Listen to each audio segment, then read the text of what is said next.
आज हम बात करेंगे सोनम रघुवंशी केस की। सोनम रघुवंशी केस में आज दिलचस्प मोड़ तब आया जब उसे गाजीपुर से गिरफ्तार करने के बाद आज सोनम रघुवंशी को पटना लाया गया और आज सुबह तड़के लगभग 6 घंटे की सड़क यात्रा के बाद उत्तर प्रदेश पुलिस ने उसे बिहार पुलिस को हैंडओवर किया। साथ में मेघालय पुलिस की 4 लोगों की टीम थी, इसमें 3 महिला कांस्टेबल और एक जो है वो एसआई रैंक के पुलिस ऑफिसर थे।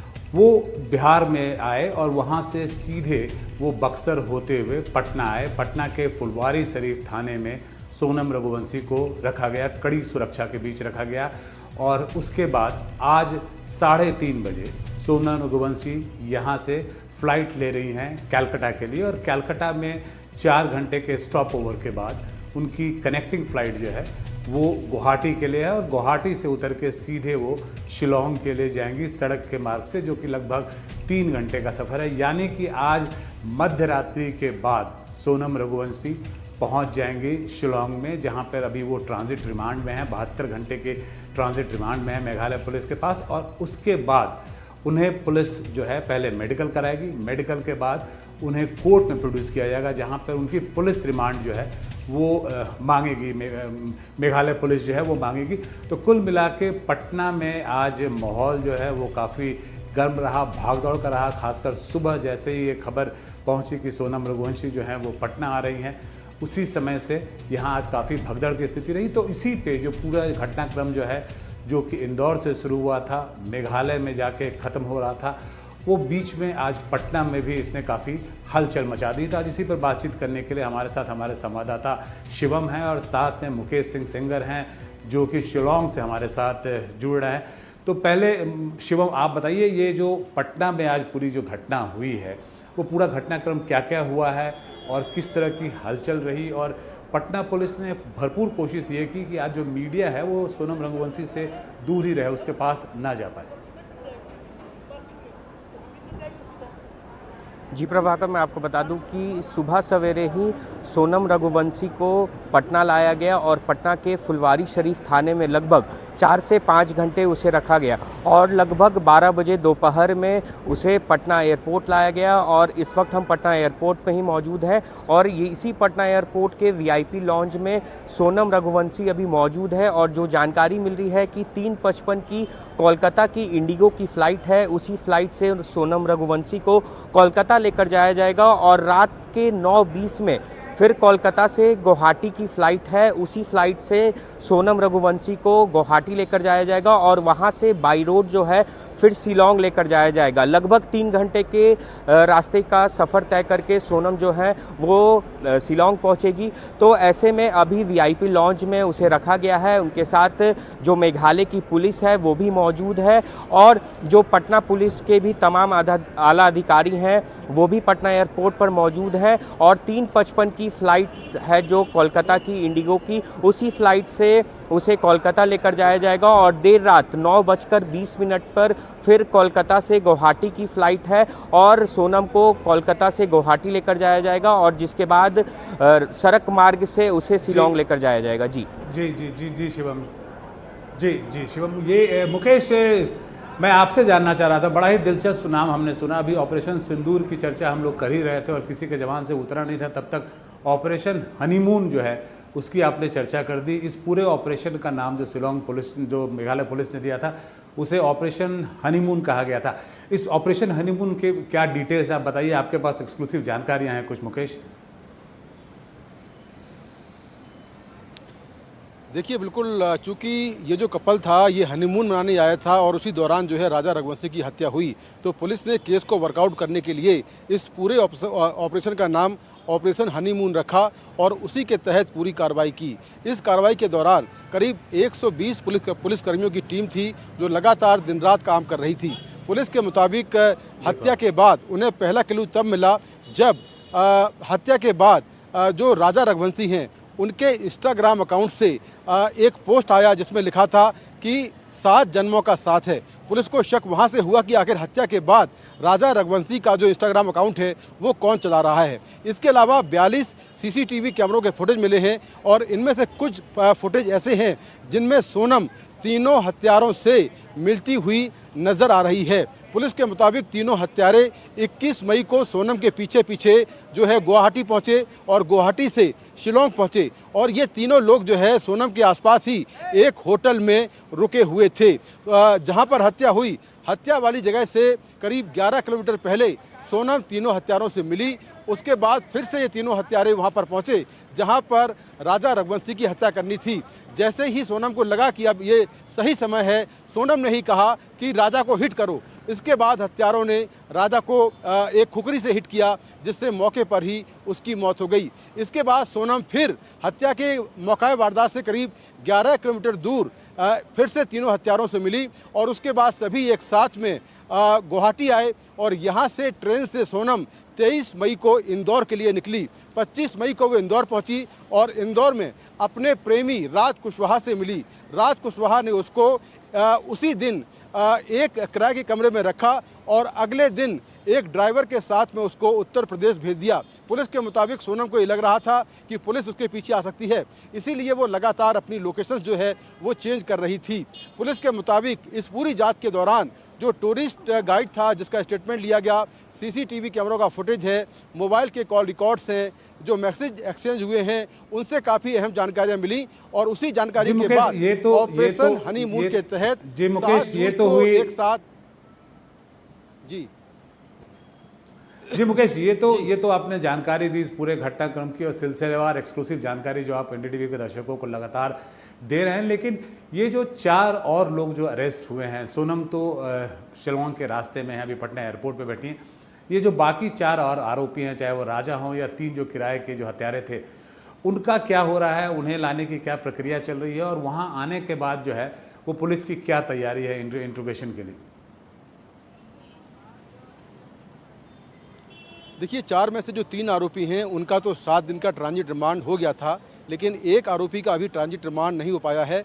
जैसे ही उसका ट्रांजिट रिमांड मिलता है उसके तुरंत बाद मेघालय पुलिस सभी 4 आरोपियों को मेघालय इंदौर से लेकर मेघालय के लिए निकलेगी। तो ये माना जा रहा है कि आज देर रात में या फिर कल सुबह, क्योंकि 7 दिन का रिमांड है, ट्रांजिट रिमांड है सभी आरोपियों का, तो पुलिस के पास टाइम है आराम से यहाँ लाने का। तो ऐसा माना जा रहा है कि कल सुबह जो मेघालय पुलिस है वो सभी 4 आरोपियों को वहाँ से लेकर निकलेगी और जो सोनम है वो भी आज देर रात करीब 12 से 1 बजे के बीच में मेघालय पहुँच जाएगी, शिलांग पहुँच जाएगी।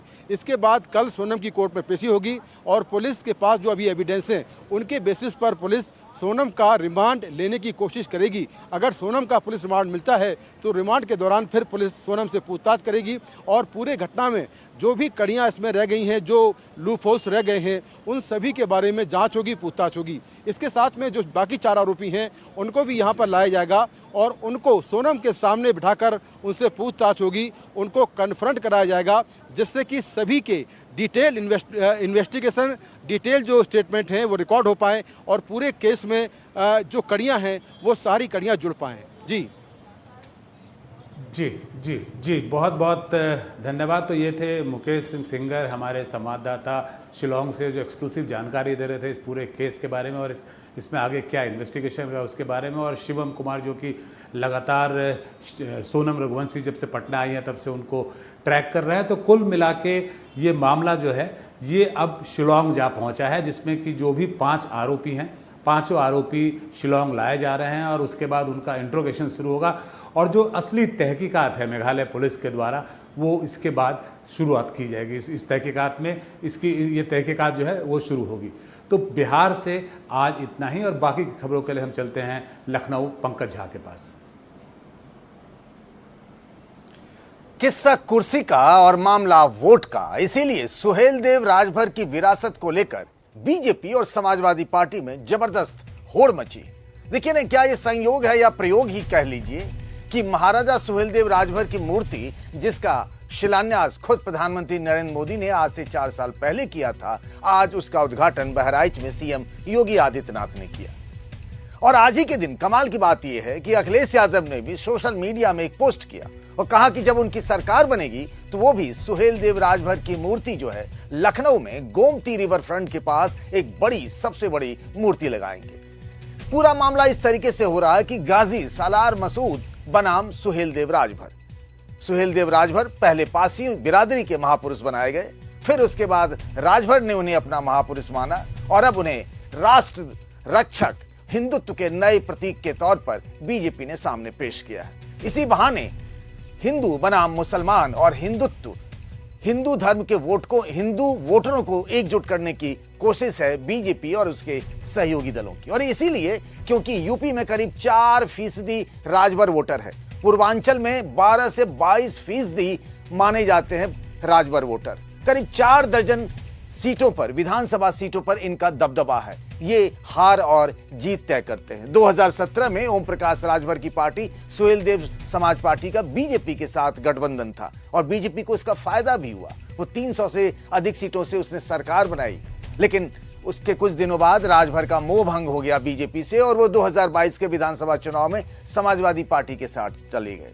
लेकिन चुनाव खत्म होते ही उनका मोह भंग फिर अखिलेश यादव से भी हो गया और वापस उनकी घर वापसी हो गई एनडीए में। अब वो यूपी सरकार में मंत्री हैं, एनडीए के घटक दल हैं सुहेलदेव राजभर पार्टी के ओम प्रकाश राजभर। पूरा मामला अब धीरे धीरे बदलता जा रहा है। पहले एक बिरादरी से धीरे धीरे करते हुए अब उसे सुहेलदेव राजभर को हिंदुत्व का प्रतीक बनाया जा रहा है और सामने बताया जा रहा है कि जो गाजी सालार मसूद हैं वो आक्रांता है, विदेशी आक्रांता थे, इसीलिए पूरा मामला हिंदू बनाम मुसलमान का हो रहा है। क्या कहा योगी आदित्यनाथ ने सुहेलदेव राजभर के बारे में, जरा हम उसे सुन लेते हैं। कि उससे पहले अखिलेश यादव जो कल तक इस पूरी लड़ाई में नहीं थे, उनको अचानक से सुहेलदेव राजभर की याद आने लगी है। वो मूर्ति लगाने से लेकर उनको पीडीए का एक तरीके से प्रतीक बताने लगे हैं सुहेलदेव राजभर को। जरा सुन लेते हैं अखिलेश यादव ने क्या कहा है। इनका सबसे पहला सुझाव ये है और इनकी मांग है कि वीर योद्धा महाराजा सुहेलदेव महाराज की कोई प्रतिमा यहां पर राजधानी में सबसे महत्वपूर्ण जगह लगे। मैंने इनके समाज के लोगों को आश्वासन दिया है कि समाजवादी सरकार बनेगी तो यही देश का सबसे सुंदर रिवर फ्रंट है, इसी पर महाराजा सुहेलदेव जी की प्रतिमा लगवाने का काम हम समाजवादी लोग करेंगे। बहराइच से योगी आदित्यनाथ ने आज सुहेलदेव राजभर की प्रतिमा का उद्घाटन करते हुए कहा कि देश में अब गाजी की नहीं, सुहेलदेव राजभर की पूजा होगी। यानी एजेंडा उनका साफ है।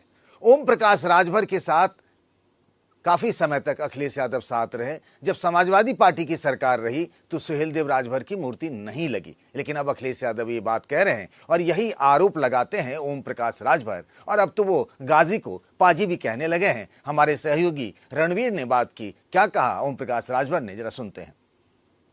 उत्तर प्रदेश के बहराइच में गाजी मियाँ का मेला लगता था, लेकिन प्रशासन ने इस बार मेला लगाने की अनुमति नहीं दी और उसी बहराइच में अब सुहेलदेव राजभर के नाम पर उनकी याद में एक ऐसा कार्यक्रम होने वाला है जिस कार्यक्रम में मुख्यमंत्री योगी आदित्यनाथ भी पहुंचेंगे और सुहेलदेव भारतीय समाज पार्टी के अध्यक्ष और उत्तर प्रदेश के मंत्री ओम प्रकाश राजभर भी। मेरे साथ ओम प्रकाश राजभर साहब हैं, इनसे समझते हैं। सर, गाजी मियाँ का मेला नहीं लगने दिया, बहुत लंबे समय से चला आ रहा था और उसी बहराइच में आप लोग चित्तौरा में जाकर के एक बहुत बड़ा कार्यक्रम करने वाले हैं। कार्यक्रम क्या है और इस कार्यक्रम को जिस तरह से पोर्ट्रे किया गया, जिस तरह से इसका प्रचार प्रसार हुआ है, क्या संदेश देने की कोशिश है?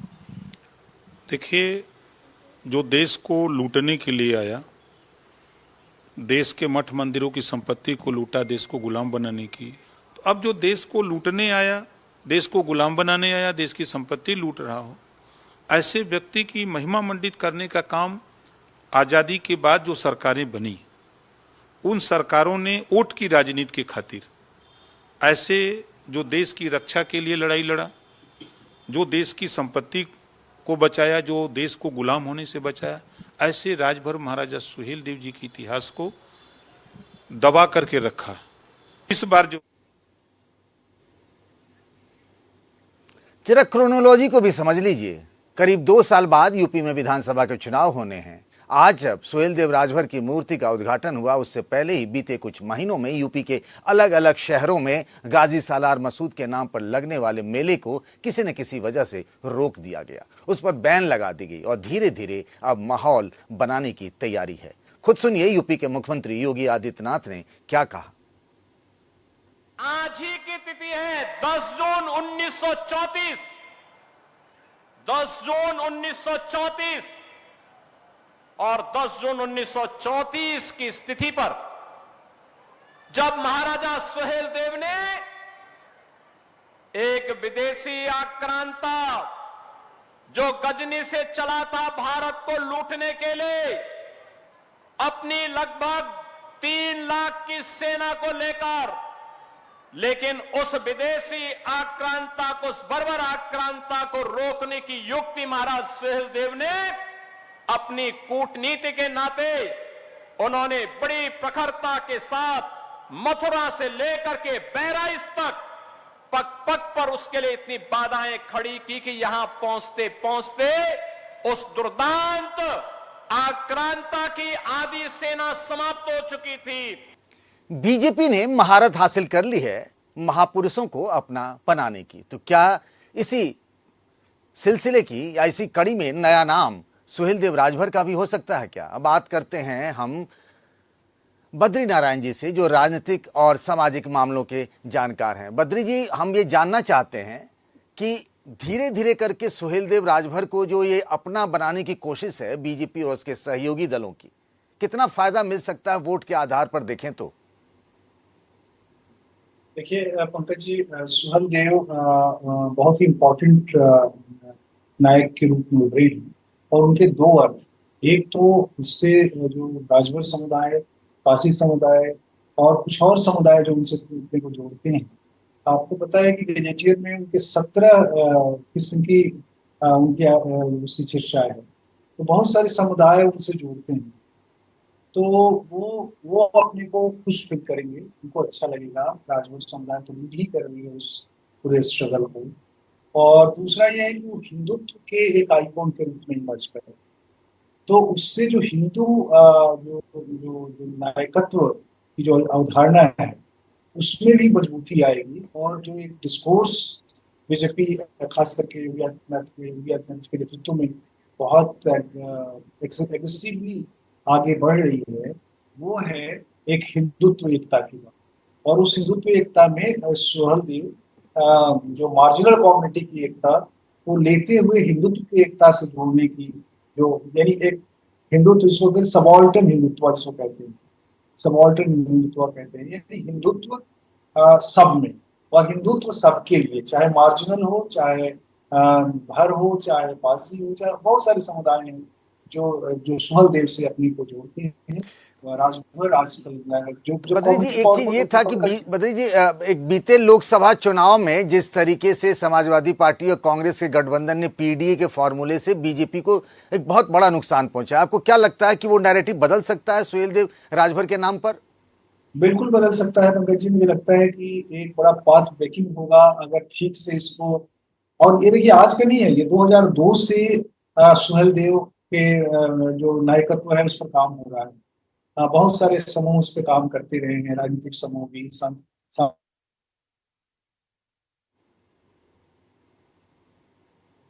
और इसको ठीक से अगर बीजेपी ने अपने इलेक्टोरल डिस्कोर्स का हिस्सा बनाया, मोबिलाइजेशन डिस्कोर्स का हिस्सा बनाया, तो मुझे लगता है कि एक रिकवरी संभव है, जो एक सवॉल्टिव रिकवरी जो समाजवादी पार्टी का जो डिस्कोर्स था उसका इससे संभव हो सकता है। और कम्युनिटी जब पावरफुल होती है तो उनके नायक भी पावरफुल होते हैं। राजभर एक पॉलिटिकल कम्युनिटी के रूप में उभरी है, बासिस की अपनी बहुत ही महत्वपूर्ण भूमिका है भारतीय उत्तर प्रदेश की राजनीति में, तो ये बहुत महत्वपूर्ण नायकत्व हिंदुत्व के आइकॉन के रूप में उभर सकते हैं। तो बहुत बहुत धन्यवाद बद्री जी, थोड़ी सी समय की कमी है और जैसा आपने कहा कि सुहेलदेव राजभर को हिंदुत्व के प्रतीक के तौर पर पेश करने पर जो नुकसान हुआ था लोकसभा चुनाव में, उसकी भरपाई 2 साल बाद होने वाले यूपी के विधानसभा चुनाव में एनडीए कर सकती है। अब हम आगे की खबरों के लिए चलते हैं मुंबई जितेंद्र दीक्षित के पास। धन्यवाद पंकज जी। और महाराष्ट्र की अगर बात करें तो महाराष्ट्र में आज इस सवाल का जवाब मिलना था कि आखिर चाचा और भतीजा क्या फिर से एक बार साथ आएंगे, यानी कि अजीत पवार की पार्टी और शरद पवार की पार्टी, दोनों की एनसीपी के जो दो धड़े हैं, क्या फिर से वो एक साथ हो पाएंगे? और आज ये जवाब इसलिए मिलने की उम्मीद थी क्योंकि आज एनसीपी का स्थापना दिवस है और पुणे में ये दोनों ही धड़े अलग अलग स्थापना दिवस मना रहे थे। और शरद पवार ने कुछ वक्त पहले ऐसा कहा था कि सुप्रिया सुले इस मामले में फैसला लेंगी कि दोनों को साथ आना है या नहीं आना है। सुप्रिया सुले उनकी पार्टी की एग्जीक्यूटिव प्रेसिडेंट है, उनकी बेटी भी हैं। तो आज जो उनका इवेंट हुआ सुबह के वक्त में, उसमें शरद पवार का भी भाषण हुआ और सुप्रिया सुले का भी भाषण हुआ। लेकिन इस सवाल का जवाब मिलने के बजाय इससे जुड़ा रहस्य और ज्यादा गहरा गया, क्योंकि शरद पवार ने एक कड़क रुख अपनाया और कहा कि अगर लोग जाते हैं तो उससे कोई फर्क नहीं पड़ता, लोग फिर से वापस आ जाते हैं। उन्होंने 1980 के चुनाव की मिसाल दी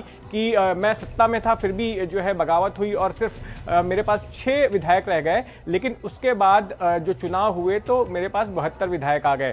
तो अगर आप जमीन से जुड़े हुए हैं और आप जो है आप अपनी आइडियोलॉजी पे अड़िग रहते हैं तो ऐसे में सत्ता आपके पास वापस आ सकती है। तो वहीं सुप्रिया सुले ने नरम रुख दिखाया और ये कहा कि देखिए, मैं अजीत पवार वाली पार्टी के खिलाफ इसलिए नहीं बोलती हूं क्योंकि मैंने 4 चुनाव लड़े हैं और 4 चुनावों में से 3 चुनाव में तो उन्हीं लोगों ने मेरा समर्थन किया है। तो इस तरह का बयान उनकी तरफ से आया। मेरे साथ मेरे सहयोगी राहुल कुलकर्णी पुणे से मौजूद हैं, जिन्होंने कि इस कार्यक्रम को अटेंड किया था।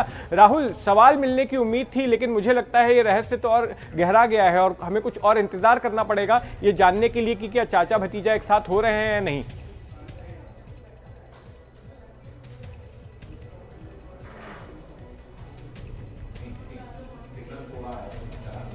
इंटरव्यू देखे उसमें उन्होंने कहा था कि जो पार्टी की यंग ब्रिगेड है जिसमें सुप्रिया सुले है, उनको ये तय करना है, अगर वो अब खुद का निर्णय लेते हैं तो अगर वो अजीत पवार के साथ जाना चाहते हैं तो उनको पूरी छूट है। तब से ये अटकलें लगाई जा रही थी कि क्या आने वाले आज का जो उनका स्थापना दिन है उस स्थापना दिन तक ये दोनों गुट आपस में मिल जाते हैं। तो मुझे लगता है कि पिछले दिनों में जब से ये बात उन्होंने छेड़ी थी और आज के दिन में जितने भी बातें पर्दे के पीछे हुई हैं वो बताती हैं कि वो सब कुछ जो उन्होंने सोचा था वो नहीं हुआ है। बावजूद इसके अब जब उन्होंने ये बात छेड़ी और कहा कि आइडियोलॉजी मेरे लिए बहुत इंपॉर्टेंट है, आने वाले चुनाव में हम देखेंगे कि कैसे पार्टी फिर से रिसरेक्ट होती है। तो आज का उनका स्थापना दिन था, तो जो पार्टी के कार्यकर्ता हैं, जो एमपी हैं, जो एमएलए हैं, उनको रिचार्ज करना था। तो उस तौर पे आप देख सकते हैं कि वो जो भाषण था वो आइडियोलॉजी के साथ में था, क्योंकि ये बहुत सहज नहीं होगा कि अगले 5 साल के लिए जो भी आप उनके साथ में जुड़े हुए नेता हैं वो नेता उनके साथ में रहें। बाद में उन्होंने ये भी कहा कि अगर आने वाले चुनाव में कोई नया साथीदार उनके साथ में आना चाहता है, कोई नया चुनाव गठबंधन होता है तो वो तब के समय हम उसका निर्णय लेंगे। तो मुझे लगता है कि अब भी वो स्थिति बनी हुई है कि क्या दोनों गुट जो हैं वो साथ में आते हैं। लेकिन आज के इस पार्टी के स्थापना दिवस पर जो मैसेज दिया गया है वो पार्टी कार्यकर्ताओं के लिए दिया गया है और उसमें साफ तौर पे कहा गया है कि अभी के लिए दोनों गुट का एक साथ में आना बिल्कुल संभव नहीं है। और दूसरा जो उन्होंने खुद आर्टिकल लिखा है उसमें भी थोड़ा सा सेंट्रल गवर्नमेंट को उन्होंने प्रेज किया है, खासकर जो अलग सेशन बुलाने की बात कही थी उसमें उनका विचार अलग है जो कांग्रेस पार्टी है। राजस्थान से एक ब्रेकिंग न्यूज आ रही है। राजस्थान के बनास नदी में एक बड़ा हादसा हुआ है, वहां पर डूबने से 8 लोगों की मौत हो गई है, इस तरह की जानकारी आ रही है। ये दुखद खबर है राजस्थान से। राजस्थान में बहने वाली बनास नदी उससे में एक हादसा हुआ है और जो जानकारी प्राथमिक तौर पर मिल रही है कि 8 लोग उसमें डूब गए हैं, उनकी मृत्यु हो गई है डूबने से, इस तरह की जानकारी हमें मिल रही है।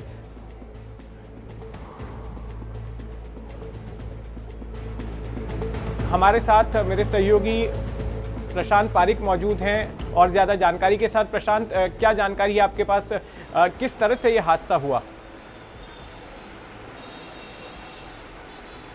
देखिए, टोंक में बनास नदी के पास एक पुराना जो ब्रिज है वहाँ पर ये सभी जो 11 युवक हैं ये जयपुर के रहने वाले हैं, घाटगेट इलाके के। ये वहाँ पर पिकनिक मनाने गए हुए थे। इसी दौरान वहाँ पर नहाने के वक्त बताया जा रहा है कि अचानक से ये गहराई में चले गए और उसके बाद फिर डूबते ही चले गए और इनको बाहर निकालना बड़ा मुश्किल हो गया। अभी जो अपडेट है, जो हमारी वहाँ पर पुलिस अधिकारियों से बात हुई है उसके मुताबिक 8 जो युवक हैं उनके शव निकाल लिए गए हैं और अस्पताल में रखवाया गया है। 3 जो हैं हैं उनकी तलाश अभी जारी है, यानी तीनों के बारे में फिलहाल अता पता नहीं है, तो लिहाजा उनके बारे में भी कंफर्मेशन नहीं है। लेकिन 8 लोगों की मौत की पुष्टि हो गई है। इनकी उम्र जो है ये किशोर उम्र के हैं, 15 से 18-19 साल के 20 आसपास इनकी उम्र बताई जा रही है और जयपुर के घाटगेट इलाके के हैं, एक ही मोहल्ले के ये बताए जा रहे हैं और ये वहाँ पर घूमने के लिए गए थे। और चूंकि बड़ी संख्या में बनास नदी के आसपास हमने देखा है कि अक्सर बड़ा जमावड़ा रहता है गर्मियों के मौसम में और राजस्थान में प्रचंड गर्मी का दौर चल रहा है, लिहाजा नहाने के दौरान वहां पर उस वक्त कोई ऐसे सिक्योरिटी के इंतजाम भी नहीं थे जिस तरह की जानकारी शुरुआती दौर में मिल पा रही है, ताकि इनको समय रहते निकाला जा सके। सूचना मिली लेकिन जब तक इनको निकाला गया तब तक पानी में डूबने से इनकी मौत हो गई। और जिस तरह का माहौल हमने अब देखा है, अभी जिस तरह की तस्वीरें आई हैं वहाँ पर अस्पताल में बड़ी संख्या में लोग वहाँ पर इकट्ठा हो गए हैं, बड़ी संख्या में लोगों का जमावड़ा है और बाकी 3 को निकालने की जी बिल्कुल, हमारी इस खबर पर नजर बनी रहेगी और अपडेट के साथ हम दर्शकों के पास वापस लौटेंगे। धन्यवाद इस जानकारी के लिए। अब आइए वापस चलते हैं पुणे, जहां मौजूद हैं मेरे सहयोगी अनुज। हम बात कर रहे थे चाचा और भतीजा के एक साथ आने की खबर को लेकर। आज एनसीपी का स्थापना दिवस है। हमने अभी सुना राहुल कुलकर्णी को, जो कि एनसीपी शरद पवार वाले इवेंट में मौजूद थे और वहां पर शरद पवार और सुप्रिया सुले ने क्या बोला, उनसे क्या निकल कर आया उस इवेंट से, वो हमें बताया था। अब मेरे साथ में मौजूद हैं अनुज, जो कि मौजूद रहेंगे अजीत पवार वाली एनसीपी के इवेंट में और वहां पर क्या कुछ होने वाला है। आइए हम अनुज से ही जानते हैं। अनुज, हम उम्मीद लगा रहे थे कि सुप्रिया सुले और शरद पवार की ओर से किसी प्रकार का कोई संकेत मिलेगा दोनों के साथ आने को लेकर, लेकिन ऐसा वहां से तो अब तक कुछ हुआ नहीं। अजीत पवार के खेमे से आपने सुबह से आप लोगों से बात कर रहे हैं, नेताओं से बात कर रहे हैं, वहां से किस तरह के अंडरकरंट्स आपको महसूस हो रहे हैं? इनफैक्ट हम कल से यहाँ पे अजीत पवार के फैक्शन के जो नेता है, कार्यकर्ता है या फिर आज जो इवेंट के ऑर्गेनाइजर्स है, उनसे बात करने की कोशिश कर रहे हैं और उनसे हमें बस एक मैसेज मिल रहा है और वो ऐसा है कि अब वो बस रुके हुए एक ऑफिशियल प्रपोजल के लिए। ये जितनी भी बातें हैं, चाहे आप मर्जर की बात करो या फिर दोनों पार्टी साथ आने की बात करो, उसमें बातचीत शुरू हुई थी शरद पवार के गुट से लेके। जब हम जानते हैं कि शरद पवार का वो जो आर्टिकल इंटरव्यू वायरल गया था इंडियन एक्सप्रेस के लिए, जहां उन्होंने कहा था कि राष्ट्रवादी कांग्रेस उनके गुट में 2 गुट बने हुए, जिसमें से एक अजीत पवार के साथ जाना चाहता है और दूसरा बिल्कुल भी नहीं जाना चाहता। उसके बाद उन्होंने ऑफकोर्स वो चीज़ जो है वो सुप्रिया सुले को डेलीगेट कर दी और तब से लेके आज तक अजीत पवार के गुट का एक ही कहना रहा है कि अगर उनके पास कोई ऑफिशियल प्रपोजल आता है मर्जर का, तभी उनके जो वरिष्ठ अधिकारी है, तभी अजीत दादा पवार है, वो उसके ऊपर कोई डिसीजन ले सकते हैं। तब तक कोई डिसीजन लिया नहीं जा सकता। उसके बगैर हमने जब यहाँ के स्पोक्स पर्सन या लोकल नेताओं से बात की, उनका कहना काफ़ी स्पष्ट है कि मर्जर हो या ना हो वो तो बात की बात है, बट क्योंकि सिविक पोल इलेक्शंस यहाँ पे पुणे में आने वाले हैं और पुणे जो है ये दोनों एनसीपी के लिए एक बहुत इंपॉर्टेंट शहर होने वाला है और शायद उसी वजह से पहली बार हम देख सकते हैं कि ये वर्धापन दिन का इवेंट है, 26 साल में पहली बार पुणे में हुआ है।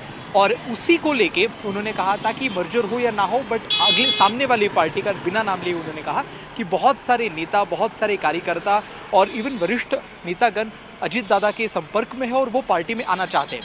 पर क्या अजीत पवार के पार्टी की इच्छा है कि वो अपने चाचा के पार्टी के पास वापस चले जाए और इससे पूरे महाराष्ट्र के पॉलिटिक्स का अंडरकरेंट कैसे बदलेगा, इसके बारे में हम आधे घंटे के बाद ही जान पाएंगे जब उनका कार्यक्रम शुरू होता है। बिल्कुल, हम वापस लौटेंगे अनुज आपके पास। आप इस इवेंट को अटेंड करेंगे जहां पर अजीत पवार अपने नेताओं और कार्यकर्ताओं को संबोधित करने वाले हैं और उनसे किस तरह के संकेत मिलते हैं ये जानना बेहद अहम होगा। धन्यवाद इस पूरी जानकारी के लिए। अब आइए वापस चलते हैं दिल्ली, मेरे सहयोगी अनंत के पास। शुक्रिया जितेंद्र आपका। और मैं जैसा कि शुरुआत में ही आपको बता चुका हूं कि आज बात करने वाला हूं मौसम की। तो मौसम का हाल यह है कि गर्मी ने बुरा हाल कर रखा है, लोग बेहाल हैं, पसीने से तरबतर हैं, लू चुभ रही है, सूर्य की किरणें परेशान कर रही हैं और घर से निकलना तक मुहाल हो चुका है। अगर हम दिल्ली एनसीआर की केवल बात करें तो यहां पर गर्मी का यह आलम है कि 12 जून तक के लिए गर्मी का ऑरेंज अलर्ट मौसम विभाग ने जारी कर दिया है। लोगों को सतर्क रहने की सलाह दी गई है और यह मसला केवल दिल्ली का नहीं है। गर्मी ऐसी भीषण पड़ रही है कि दिल्ली के अलावा और भी देश के तमाम शहर हैं जो इस भीषण गर्मी से परेशान हैं। तो ये 8 तस्वीरें आप देख सकते हैं, देश के अलग अलग हिस्सों की तस्वीरें हैं, दिल्ली, जयपुर, प्रयागराज, इसके अलावा तमाम ऐसे शहर जहां पर पारा इस समय 45 डिग्री से ऊपर बना हुआ है। दिल्ली की अगर हम बात करें तो सोमवार को अधिकतम तापमान 43.4 डिग्री सेल्सियस तक पहुंचा और सोमवार को औसत जो तापमान था वो 30.4 डिग्री अधिक तापमान रहा। दिल्ली के आयानगर में पारा 45 डिग्री के पार पहुंच गया। और अगर हम बात करें पूरे देश की तो कुल 18 शहर ऐसे हैं जहां पर पारा जो है 45 डिग्री से ऊपर बना हुआ है। अब लोगों के जहन में एक ही सवाल आ रहा है कि भाई इस गर्मी से निजात कब मिलेगी, इस गर्मी से राहत कब मिलेगी। लेकिन फिलहाल ये राहत मिलती हुई दिखाई नहीं दे रही है। तो इसीलिए कि गर्मी कैसी रहने वाली है आने वाले दिनों में, मौसम का हाल कैसे रहने वाला है आने वाले दिनों में, तमाम पहलुओं पर बात करने के लिए हमारे साथ एक मौसम वैज्ञानिक जुड़ गए हैं। जीपी शर्मा जी हैं, स्काईमेट के अध्यक्ष, हमारे साथ इस समय जुड़ गए हैं तमाम पहलुओं पर चर्चा करने के लिए। शर्मा जी, बहुत बहुत स्वागत है आपका। सबसे पहले तो आपसे जानना चाहेंगे दिल्ली एनसीआर के लोगों के बारे में। दिल्ली एनसीआर में 2 दिन का ऑरेंज अलर्ट जारी किया गया है, इसका क्या मतलब है और दिल्ली वालों को, एनसीआर वालों को राहत कब तक मिल सकती है? धन्यवाद आनंद। देखिए, इस बार हमें गर्मी बहुत ज़्यादा अभी इसलिए महसूस हो रही है कि मई का महीना बहुत कंफर्टेबल निकल गया, क्योंकि होता नहीं है। जनरली मई के महीने में ही हमें हीट वेव देखने को मिलती है। बहुत कम ऐसे चांस बनते हैं कि जब पूरा मई का महीना निकल गया एक भी हीट वेव दिल्ली में नहीं था। तो उसके चलते अब क्योंकि ये सामान्य सी जब स्थिति शुरू हुई है, जून के पहले हाफ में तापमान इस तरह के 42, 43, 44 डिग्री तक पहुंच जाना, ये कोई ज़्यादा कोई इसमें चेंज नहीं है, ये एक नॉर्मल सी बात है। और हाँ, क्योंकि पिछले 2 दिन से एकदम से गर्मी बढ़ गई है। तापमान, कल का तापमान जो था इस सीजन का, इस साल का सबसे ज़्यादा तापमान रहा दिल्ली का 43.4 डिग्री। आज भी ऐसे ही हालात रहे। हाल फिलहाल में कोई बारिश की संभावना है, कोई ऐसा सिस्टम बन रहा है क्या? देखियो, इस सप्ताह तो मुझे नहीं लगता, ठीक है। अगले 3 दिन तो बिल्कुल भी नहीं। हालांकि वीकेंड में थोड़ा बहुत हो सकता है, चांस लगता है कि कोई हल्का सा डस्ट स्टॉर्म आ जाए, वो तो उसकी भी संभावना जब हम लोगों से बात कर रहे हैं शर्मा जी, जब हम लोगों से बात कर रहे हैं तो लोग एक शिकायत और कर रहे हैं। उनको जो गर्मी में एक और फर्क नजर आ रहा है वो ये कि भाई दिन में तो तेज गर्म हवा चले, समझ में आता है, लेकिन रात को भी तपिश महसूस हो रही है। गर्म हवा रात को भी चल रही है, जमीन रात को भी तप रही है। इसकी वजह क्या है? जी बिल्कुल। देखिए, कुछ दिन ऐसे जरूर आते हैं जिसमें हम हॉट डेज कहते हैं और वार्म नाइट्स। कल का भी जो रात का तापमान था कम से कम मिनिमम जो है वो 28 डिग्री के करीब था, जो कि काफी ज्यादा होता है। हालांकि कई बार तो आगे आने वाले दिनों में मुझे तो ऐसे लगता है कि रात के तापमान में और वृद्धि हो सकती है, बढ़ सकता है, लगभग 30 डिग्री तक जाएगा जो रात का तापमान। वो इसलिए क्योंकि ह्यूमिडिटी जब बढ़ जाती है तो तापमान रात के जो है वो बढ़ जाते हैं। दिन में अगर ह्यूमिडिटी कम रहती है तो दिन का तापमान बढ़ जाता है। आजकल ह्यूमिडिटी बहुत कम है, नॉर्थ वेस्टली विंड्स हैं, ड्राई विंड्स हैं, और कारण ये भी है ये बढ़ने का कि अक्रॉस। शर्मा जी, हमने देखा राजस्थान के कई ऐसे इलाके हैं जहां पे तापमान 45 के पार जा चुका है। क्या उन इलाकों में इससे भी ऊपर जाने की पूर्वानुमान है? क्या इससे भी ऊपर तापमान जा सकता है? तापमान 47 डिग्री से ऊपर जा चुका है। गंगानगर का तापमान कल भी और परसों भी पिछले 2 दिन से लगातार 47 डिग्री और 47.6 डिग्री तक पहुंच गया था मई के महीने में भी। ये ऐसी एरिया है जो बहुत ही मरुस्थल जिनको कहते हैं, या सेमी एरिड एरिया, या desert, almost desert conditions. Jaisalmer, Barmer, Phalodi, Ganganagar, Bikaner, ये सभी ऐसे एरिया है जिसमें लगभग हमें सबसे ज्यादा गर्मी देखने को मिलती है मई के महीने में और जून के। आपने, मेरा आखिरी सवाल सर आपसे, ये आखिरी सवाल, समय की कमी, आखिरी सवाल मेरा आपसे, आपने कहा कि इस हफ्ते तो राहत की उम्मीद नहीं है, लेकिन क्या अगले हफ्ते हम राहत की फुहार देख सकते हैं? कुछ ऐसा सिस्टम दिख रहा है आपको? बिल्कुल अगले हफ्ते जरूर हमें देखने को मिलेगा। और मिड वीक, अगले सप्ताह के मध्य में तो हमें, मुझे लग रहा है कि अच्छे शावर देखने को मिलेंगे। उससे पहले अगर कुछ होता भी है तो हो सकता है हल्का कोई डस्ट स्टॉर्म, थंडरस्टॉर्म, उसके कारण भी राहत जरूर मिलती है। लेकिन जिसकी हम उम्मीद कर रहे हैं, जैसे जैसे मानसून आने में तो देर है, लेकिन उसके जैसे जैसे पास आता है तो अगले सप्ताह मिड वीक में हमें एक अच्छे वाले शावर। बहुत बहुत शुक्रिया आपका शर्मा जी। तो जीपी शर्मा जी ने हमें उम्मीद बनाई है कि आने वाले हफ्ते में, यानी कि जो अगला हफ्ता है, वहां पर बरसात की फुहारों से इस गर्मी से राहत मिल सकती है। लेकिन इस हफ्ते अगर आप कोई उम्मीद कर रहे हैं तो ये उम्मीद पूरी होने वाली नहीं है। अभी तक का जो पूर्वानुमान मौसम का जताया जा रहा है। फिलहाल आपको गर्मी से दो चार होना पड़ेगा और अगले 2 दिन तो ऑरेंज अलर्ट है, तो आपको सावधान भी रहना होगा, प्रिकॉशन लेके ही घर से बाहर निकलना होगा। मेरे सहयोगी जितेंद्र को शुक्रिया अदा करेंगे, पंकज आपका भी बहुत बहुत शुक्रिया, प्रभाकर आपका भी बहुत बहुत शुक्रिया।